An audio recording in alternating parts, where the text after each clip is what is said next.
Assalamualaikum warahmatullahi wabarakatuh. Waalaikumsalam. Selamat pagi dan salam sejahtera untuk kita semua. Baik Bapak Ibu, sengaja pagi ini kita berkumpul untuk program ACMS kita di bulan April 2026 Kebun Segaro. Dan kali ini kita akan mengambil tema untuk Go Digi. Yang akan disampaikan adalah mengenai aplikasi pengawalan perbaikan rumah dinas secara digital.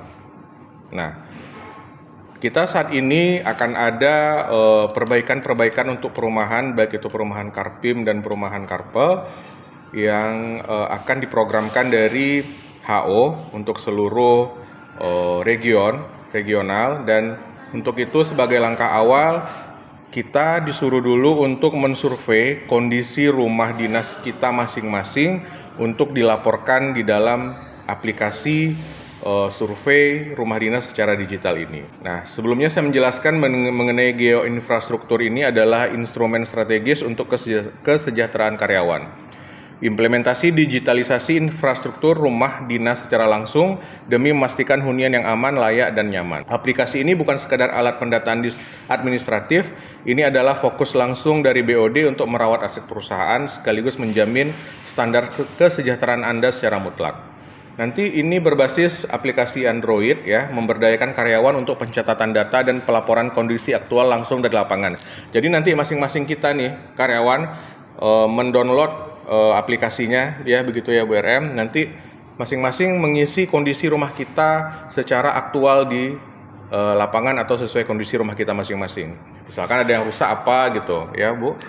Nah, kemudian nanti ditransfer melalui website ya, instrumen manajemen untuk monitoring progres, verifikasi data, dan analisis hasil kerja secara real time. Ini ada 3 pilar tata kelola mengapa sistem manual harus ditinggalkan. Ya, karena aplikasi ini secara otomatis mengunci celah ketidakakuratan, mencegah pemborosan, dan menuntut transparansi total dari seluruh unit. Nah, ini maksud tujuannya kita bikinkan aplikasi oleh orang HO ini ya Bapak Ibu.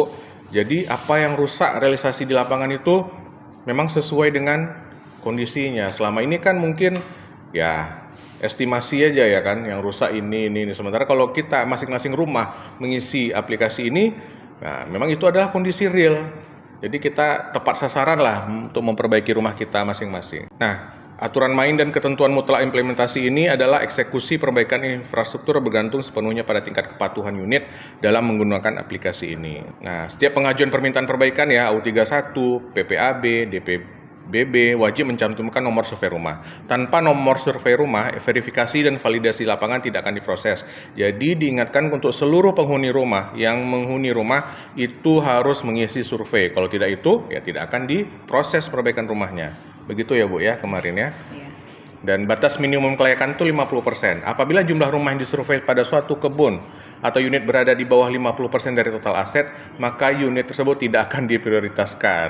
Jadi ini memang kita akan menggesa seluruh penghuni rumah mengisi survei. Jangan sampai kita di bawah 50%. Kalau di bawah 50%, tidak ada rehab ataupun perbaikan. Sekarang kondisi rumah ya di tahun 2025 itu secara total kita ada 66.760 pintu.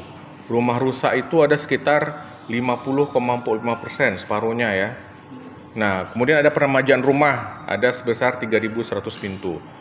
Dan di rumah rusak di tahun 2026 itu sekarang posisi 45,81%.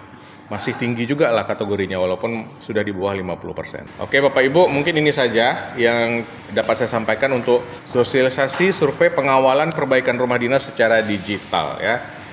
Mungkin dapat bermanfaat, memang harus segera kita laksanakan dan harus segera kita sosialisasikan ke seluruh Deling dan PKS, karena ini harus seluruh penghuni rumah mengisi aplikasi tersebut. Ya, nanti dalam perkembangannya kita akan banyak diskusi. Bisa nanti bertanya ke kami, ke bagian ASUM, bagian teknik, untuk apa yang belum jelas. Terima kasih atas perhatiannya, mohon maaf atas kekurangannya. Saya sudahi. Assalamualaikum warahmatullahi wabarakatuh.